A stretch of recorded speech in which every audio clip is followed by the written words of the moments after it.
in a little bit. All right, guys, so we're finishing up the note sheets from yesterday.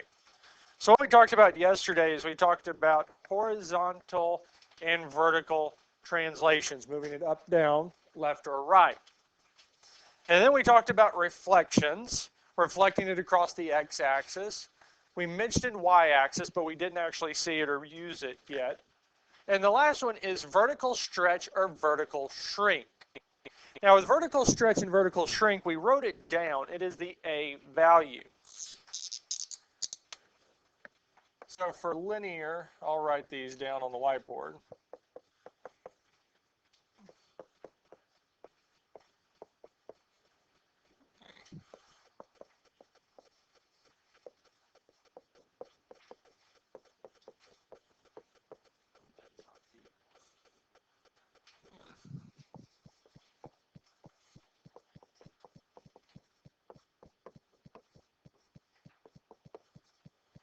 So the A value deals with vertical stretch or vertical shrink.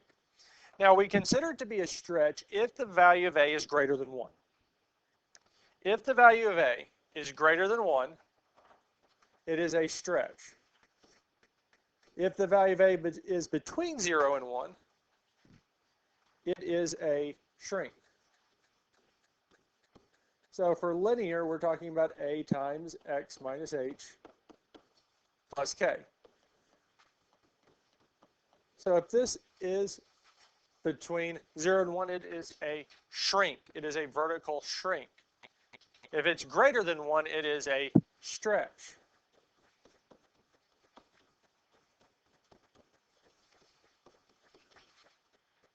And that is true for quadratics and for absolute value.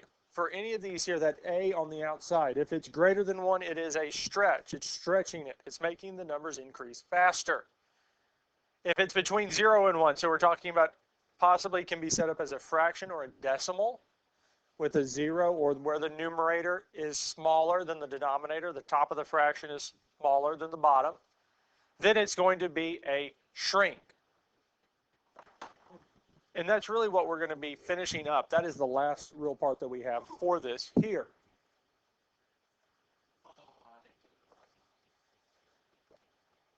Well, you also have it from yesterday. Because, yeah, the thing we wrote on the second page from yesterday, because we added it in, we just didn't have time to cover it. So when we look at this here, g of x is equal to times the absolute value of x. What is the parent function for this here?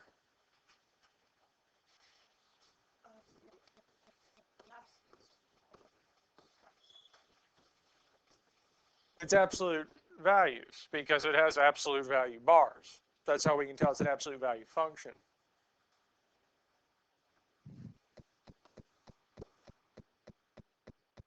And the absolute value function is f of x equals the absolute value of x.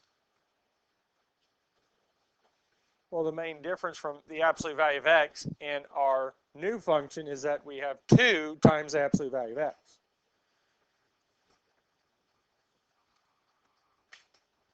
So that means we're talking about a vertical stretch or a vertical shrink. What would it be? Would it be a stretch or a shrink? Because what is the value? It's 2, isn't it? Is 2 greater than 1 or between 0 and 1? It's greater than 1. So this is a vertical stretch. Can I have your attention? Teachers, it's fine for you to go ahead and put grades in Wednesday's classes now. Thank you. By a factor of what? 2. It is a vertical stretch by a factor of 2.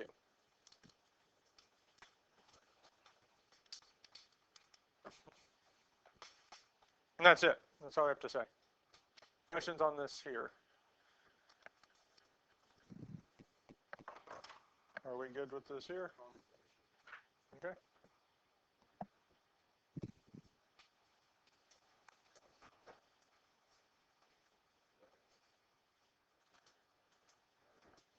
Okay. The only reason I'm smiling is because it is not really cool.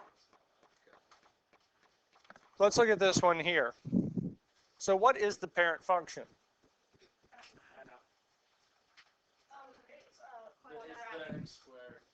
It would be a quadratic function.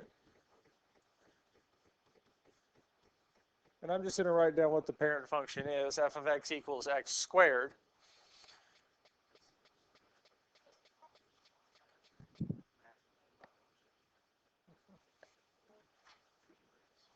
So what's the main difference between our x squared and our 1/2 x squared? There's no half right It's a half, yes, that's the transformation. And since it's being multiplied, we're talking about a vertical stretch or a vertical shrink. Shrink, because it's between 0 and 1. Of what? 1/2. As you could write out, we could say a vertical shrink by a factor of 1/2, or I'm just going to write of 1/2. A little less to write. And we understand the same thing.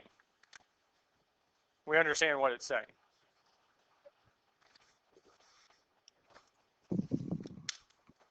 Any questions on this here? Any questions on this vertical stretch or shrink?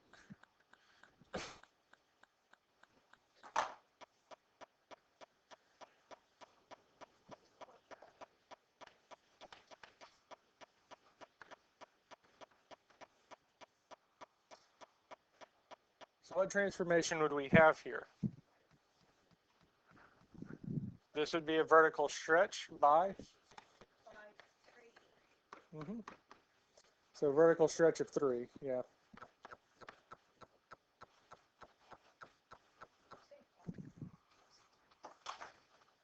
What was that? Don't know.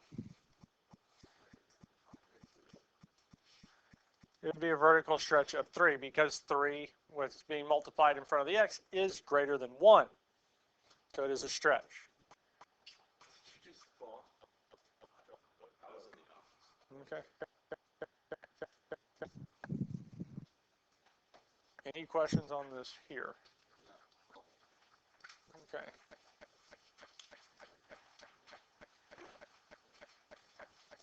So looking at this here, yep. Looking at this here, would this be a vertical stretch or a vertical shrink? Vertical shrink because 3/4 is less than 1 and greater than 0. Yes? This one here. Because it's greater than 1. Here we have a fraction, so it's because it's greater than 1. The numerator is bigger than the denominator, so it would be a stretch. I threw this one in intentionally just to make sure y'all were paying attention. Now, that is the end of that note sheet. We're going to look at one more problem before we move on to the next lesson. What do we do with this worksheet? Keep it. You can keep it. You will need to write down the assignment. I'll write it on the board also.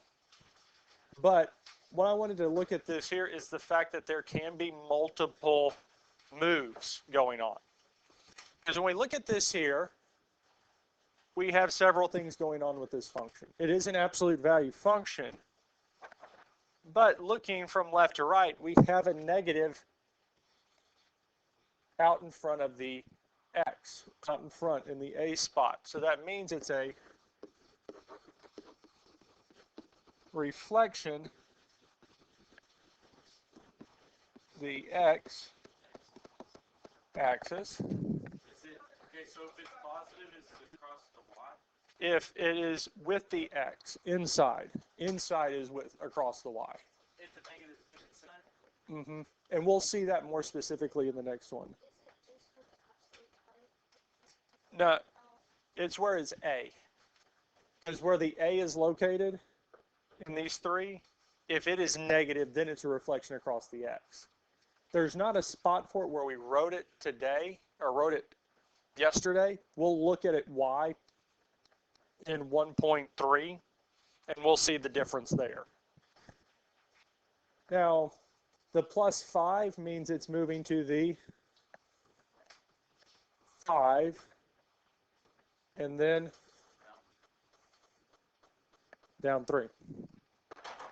So I wanted to show you this because there can be multiple things going on. This is not in the note sheet because I added this to the end so that we could see it and y'all can look at it. Now, again, this is just, I went left to right and picked out each of the different components that we have and we've noticed going through it. Okay, the first spot is either reflection, vertical stretch, or vertical shrink, where A is. Okay, it had a reflection across the X, did not have a stretch or shrink because there's no other value besides 1 there. Moved on to the next. Okay, the plus 5 means it's moving to the left 5. And the last part, minus 3 on the outside, that's our up and down, so it moved down 3. So I'm just going on each spot and listing out what the transformation is. Y'all kind of see how that works. And that will be part of the assignment. Just the entire assignment is naming the graphs, naming the parent functions, what they are, and then describing the transformation. Any spot where it says graph, do not graph. I am not expecting you to graph any of these.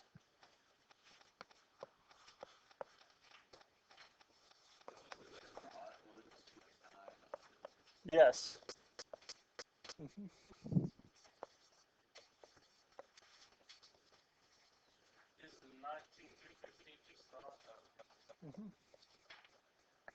Yep, just the odd problems.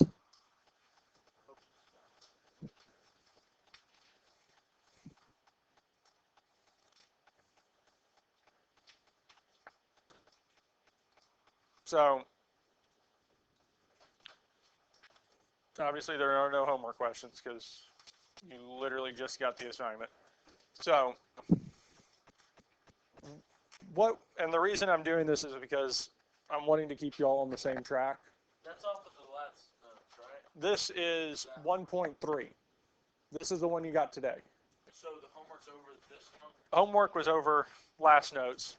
This, I thought you mean this slide here is today.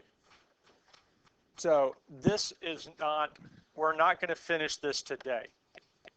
I planned on that. I planned on this taking 2 days. Because what's different between what we just did and what we're doing today is that we're applying the transformations. Yesterday we were identifying them and being able picking them up and seeing them. Today we're applying them. We're going to be given a function and actually apply the transformations. So the first ones that we're looking at is horizontal and vertical translation. Now this is already written out for you. You already have it there. But the one thing I would highlight, or at least put an emphasis on, is these 2 parts right here. The graph y equals f of x minus h is a horizontal translation of the graph y equals f of x, where h is different than 0. So we're moving it left or right.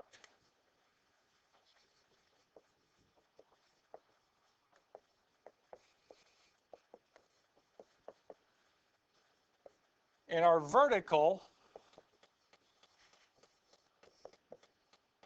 f of x, vertical translation is the graph of y equals f of x plus k is a vertical translation of the graph y equals f of x, where k and h are not 0.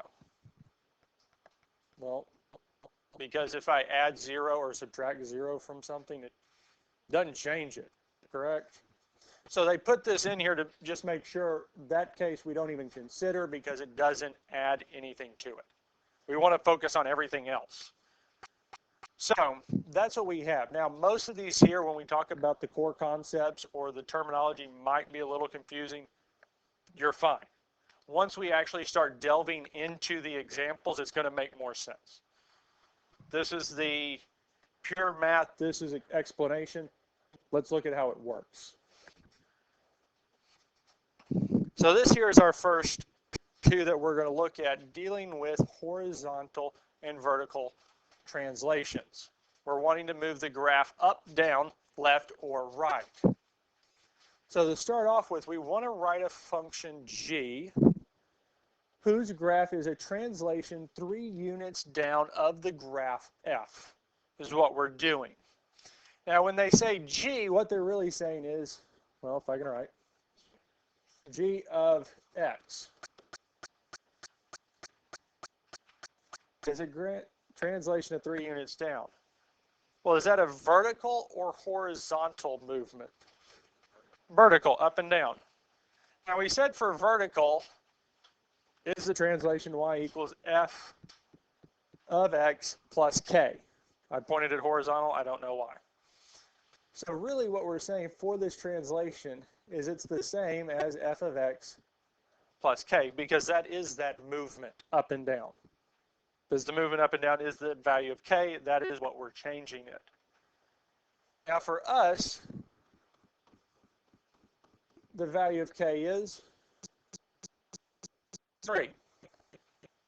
Would it be positive or negative? Because it's going down. So really we can say f of x minus 3. We could put f of x plus negative 3, but that's the same thing as saying minus 3. So any questions on this so far? So we're good, we understand where we're at. What is f of x? 2x plus 1, yes? So let's replace it. Let's plug that in for the function. So we have 2x plus 1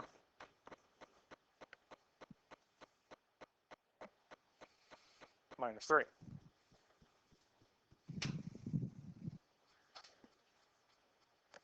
Well, we need to simplify it. We're going to need to simplify it. Is there anything out in front of the parentheses? No, so I can just drop them because I don't have to multiply anything through. There's no negative, no number I have to apply through that. So we can drop those. 2x plus 1 minus 3. What can we do next? Yeah, like terms. 1 and negative 3 are like terms, so we can combine those, which would be 2x minus 2.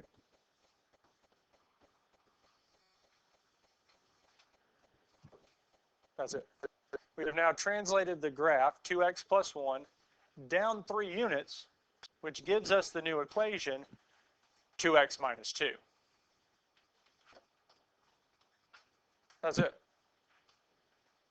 That's all we have to do for this here.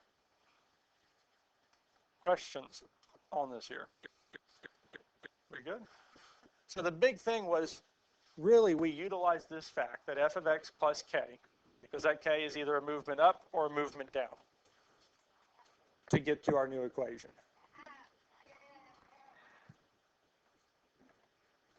Any questions on this before we look at B? Okay. Similar, yes.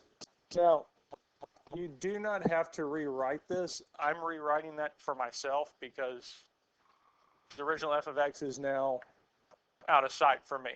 It's still on your paper, so you don't have to write it down. I just can't see it, so I'm putting it there for my own memory. But this time, we want to write a function h whose graph is a translation 2 units to the left of the graph. So this time it's not vertical, it is horizontal. So they say h, so we mean h of x is equal to f of x minus h. Because this is what we use for left and right. Because when we saw it yesterday, inside the parentheses, something being added or subtracted moved it to the left or to the right. Now, because we just had the basic parent functions, really what was added or subtracted inside the parentheses was the movement. But here, since we're starting out with 2x plus 1, we need this to be able to apply it properly. So any questions on this here so far? So, what is our value of h? It is 2, but it would be what? Which direction are we moving? Left, so it's technically negative 2. but a negative and a negative make a positive. Yes, so really we have this. If having both of these is confusing, don't. Just write it as plus 2. If you want to, if for some reason that's confusing, having just x going straight from f of x minus h to f of x plus 2, then write them both, okay? But any questions before we move on to the next step? Yes, sir. Yes. I'd make sure to see this next step first. What we need to do next is we need to apply it back to the function. Now, our original starting function was f of x equals 2x plus 1. Do I have f of x anymore? I have f of what? X plus 2. I don't have f of x anymore. So here, when I have f of x, I have 2x plus 1. Well, if I have f of x plus 2, I've replaced x with x plus 2 inside the parentheses, yes? You have to do plus 2x plus 1. So that means I need to replace this x with x plus 2. So since we replaced the x inside the parentheses with x plus 2, every x in the equation has to be replaced with x plus 2. So this here would be 2 times x plus 2 plus 1. It's almost the same. Instead of like writing it over and over, you could just do it. Because if we did f of 4, the equation would be 2 times 4 plus 1, yes? I replaced the x with a 4. It works the exact same way with whatever we put in here. So just because it's x plus 2, it doesn't work any differently than if we took f of 4. It seems like it should, but it doesn't. It works the exact same. You can go on and go. Because I think you can get it. Because here we just distribute and simplify. So here, the next step would be to distribute the 2. 2 times x would be? And 2 times 2 is? Plus 1. And 4 plus 1 is 5.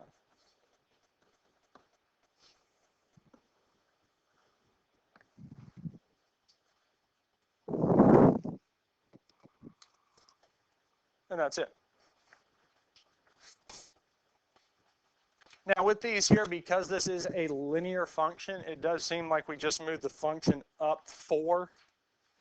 Left and right for linear functions and up and down do behave very similarly, but the vertical stretch, which we do have, a vertical stretch of 2, kind of messes with it.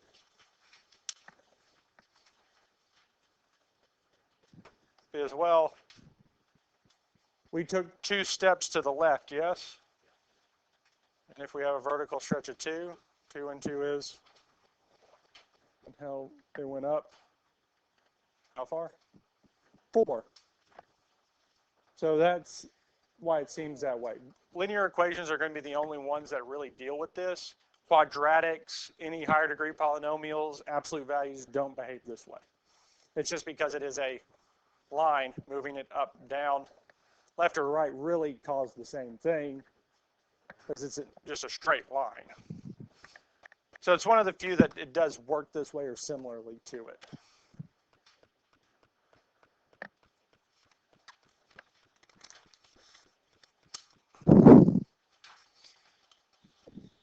Any other questions on this here so far?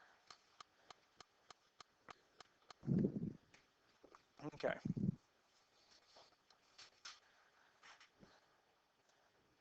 If we have time, I'm going to come back to this. I want to look, well, I was hoping they had some more. We'll look at these. I was hoping that there were some absolute values. But let's look at this here. Now we want to write a function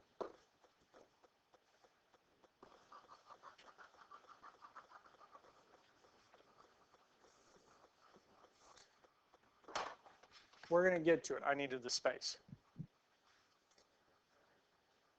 Write a function g whose graph is a translation 5 units up of the graph of f. So since it's up, this is dealing with what? Vertical or horizontal? Vertical. So our general equation for this would be f of x plus k.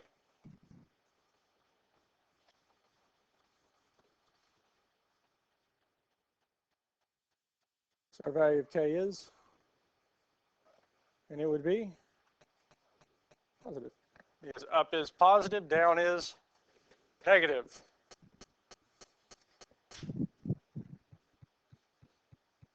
Now, since we're not really doing anything or messing with f of x, it's still f of x. We can replace it with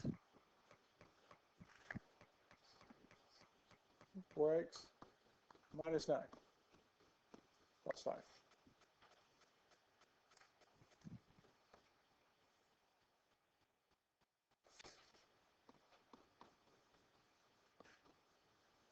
We're good to drop the parentheses because there's nothing being multiplied by it, nothing that's going to cause anything inside of them to change. So we can just drop them. And last but not least, we can combine like terms, which would be 4x what? Minus 4.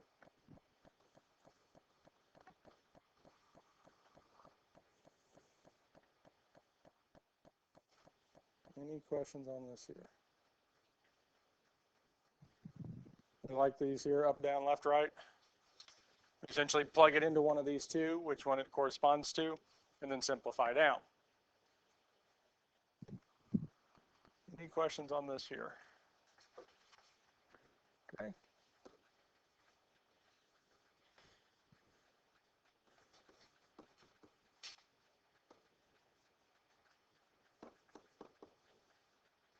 So here, h of x, whose graph is a translation 1 unit to the right of the,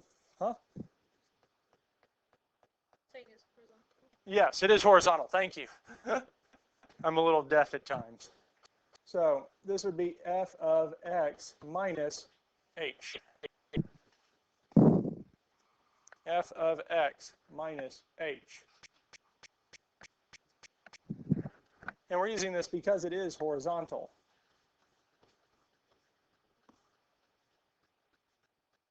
And here, this time h would be, and it would be positive. It'd be a positive 1 because we're moving to the right, but it's going to show up as x minus 1.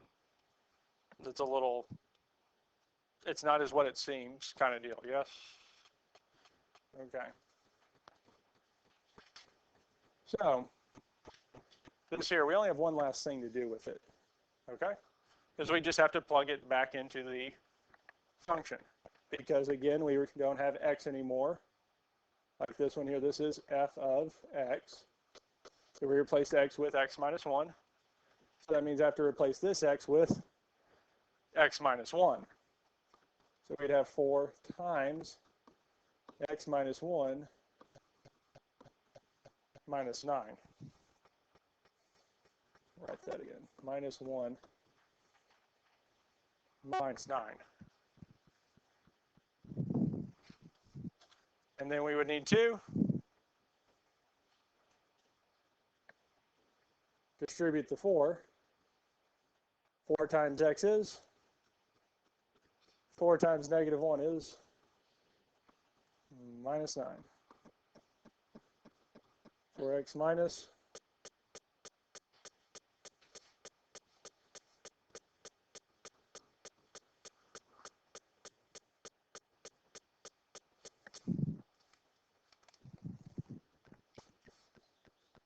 Any questions on this here? We good with these here? Do we need to see another example of horizontal or vertical translations? We feel good with these here? Yes? No? Maybe?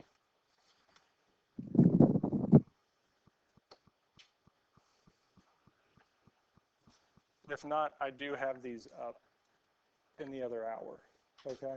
So if we feel comfortable, awesome. If you don't, the other hours, second and third, I do have these up there for you to watch.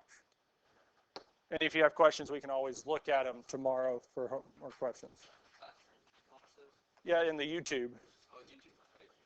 Because I have videos for the other 2 hours. I post them each one. So there's 3 videos, possibly slightly different videos up there. Reflections. Most likely this is the only other one that we're going to look at today. We won't get to vertical stretch or vertical shrink. The other 2 hours didn't either. This one here, I think you'll like better than horizontal and vertical translations.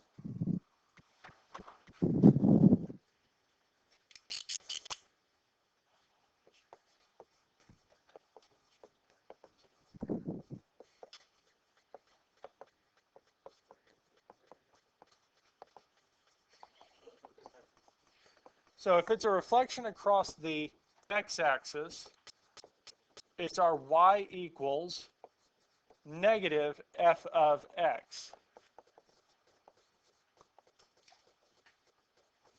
It's on the outside. It's going to affect the entire function. It's in front.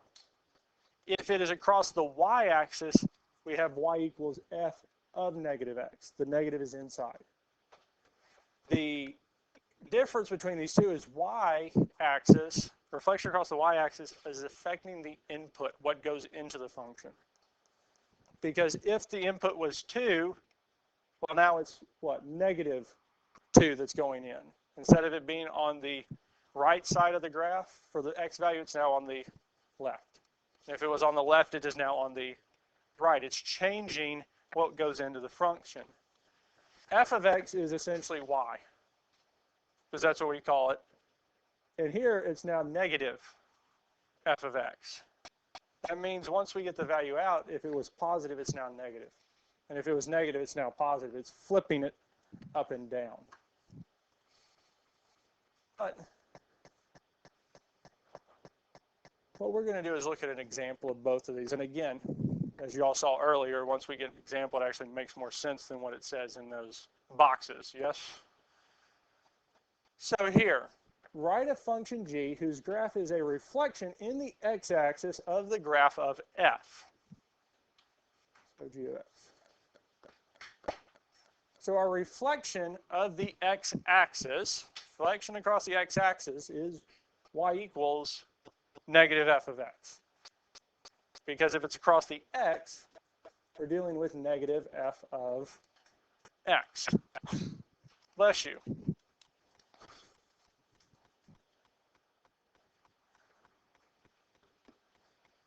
So any questions on this so far? We good with this here so far? Well, what is f of x? It is x plus 3. So we have the absolute value of x plus 3 plus 1. And we'll put it in parentheses because, again, that entire function is being affected by that negative.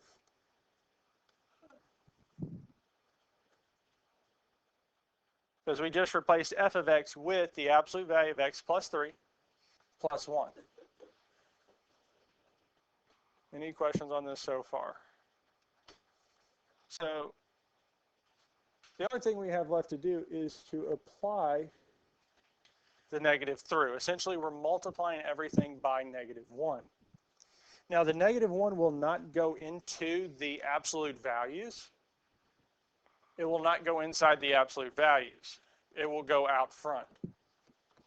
So for us, that means we'll have negative 1 times the absolute values, or negative absolute value of x plus 3. It stays on the outside. Now we're going to multiply this negative by positive 1, which would give us negative 1. Any questions on this so far? Are you ready for the next step?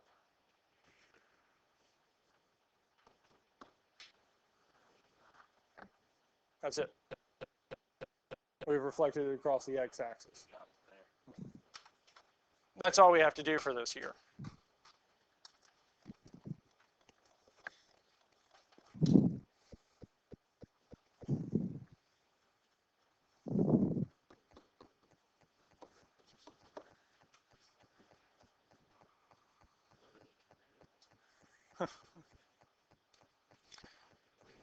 Yep. We'll wait.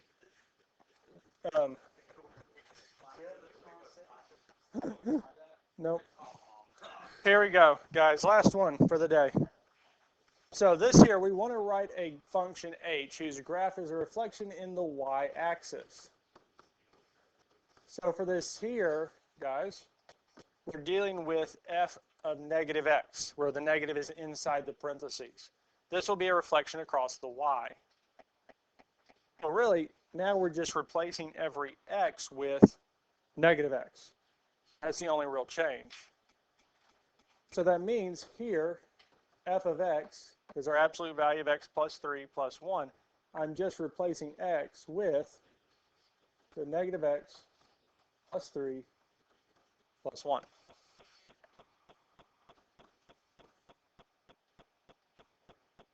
Well, I don't need those parentheses around the x. I don't need to leave them there. So we can drop them, leaving us with negative x plus 3 plus 1.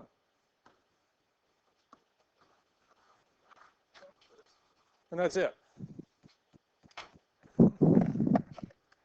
Now, with a reflection across the y-axis, we don't, with absolute values and quadratics, if the vertex, and we'll go into detail what that is, if it's pretty much staying on the y-axis, it doesn't change. It really is reflected onto itself.